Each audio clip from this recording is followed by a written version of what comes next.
ഞാനിത്തിരി ഭക്ഷണം കൊടുത്തു കഴിഞ്ഞപ്പോൾ വീണ്ടും അത് ഛർദ്ദിച്ചു. അപ്പോൾ എനിക്ക് മനസ്സിലായി തലയ്ക്ക് എന്തോ പ്രശ്നം ഉണ്ടാവും, അതായിരിക്കും ഛർദ്ദിക്കണേന്ന്. എന്നാലും ആരോടും പറയാതെ മാതാവിനോട് ചെന്ന് പറഞ്ഞു, മാതാവേ, എനിക്ക് നാളത്തെ സാക്ഷ്യം ഞാൻ കേൾക്കുമ്പോൾ ആരെങ്കിലുടെയും സാക്ഷ്യത്തിൽ എൻ്റെ ഈ കുഞ്ഞ് വീണ കാര്യം എന്നെ ഒന്ന് കാണിച്ചു തരണം കേട്ടോ, ഒരു കുഴപ്പമില്ലാതെ. പിറ്റേ ദിവസം ഞാൻ ഫോൺ എടുത്ത് നോക്കിയപ്പോൾ സാക്ഷ്യം വന്ന് കിടക്കണു, ഒരു ടീച്ചറിൻ്റെ സാക്ഷ്യം.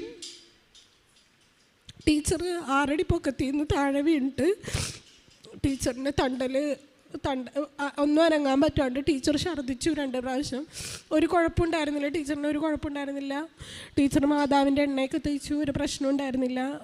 ഡോക്ടർ ചെന്ന് ചോദിച്ചപ്പോൾ ഒരു പ്രശ്നമില്ല എന്നുള്ള രീതിയിൽ ടീച്ചറിനെ വീട്ടിൽ വിട്ടു എന്ന് പറഞ്ഞു. അപ്പോൾ എനിക്ക് മനസ്സിലായി കൊച്ചിനൊരു കുഴപ്പമില്ലാന്ന്. കൊച്ചിനും ഒരു കുഴപ്പമില്ല, കൊച്ചു ഓടിക്കളിച്ച്.